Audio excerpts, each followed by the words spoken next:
జల్దా ఉన్నా ఇది ఇటు జల్దా ఉన్నా. ఎండలో కూర్చొని అందరినీ నీళ్ళు అడిగే బదులు నువ్వు వెళ్ళి పట్టుకోవచ్చు కదా. మేము బావిని అంట రాదు కదయ్యా అని ఆ బావి చెప్పిందా?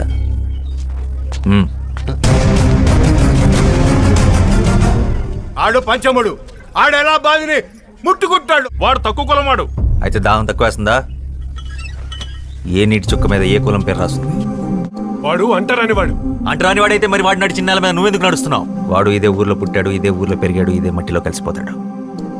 ఆ మట్టిన పుట్టిన తిండిని నీ పిల్లలు తింటున్నారు. వాడు పీల్చి వదిలేసిన గాలి నువ్వెందుకు పీలుస్తున్నావు? ఓహో, దిగొచ్చాడు అంబేద్కర్. ఇవన్నీ పుస్తకాల్లో రాసుకో. నేలకి గాలికి నీటికి బతికించే గుణం ఉంటుందే తప్ప హింసించే కులం ఉండదు. రేయ్, నువ్వు గనక బావిని ముట్టుకున్నావో నీ గుడిసెలు కాల్చి నీ చర్మము ఒలుస్తాం.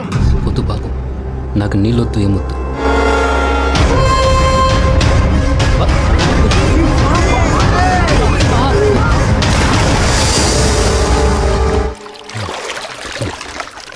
ఇప్పుడు ఈ బావి కూడా అంటరానిదే. దాహం అనుకున్న వాళ్ళు తోడుకు తాగండి, కులం అనుకున్న వాళ్ళు ఎండి చావండి.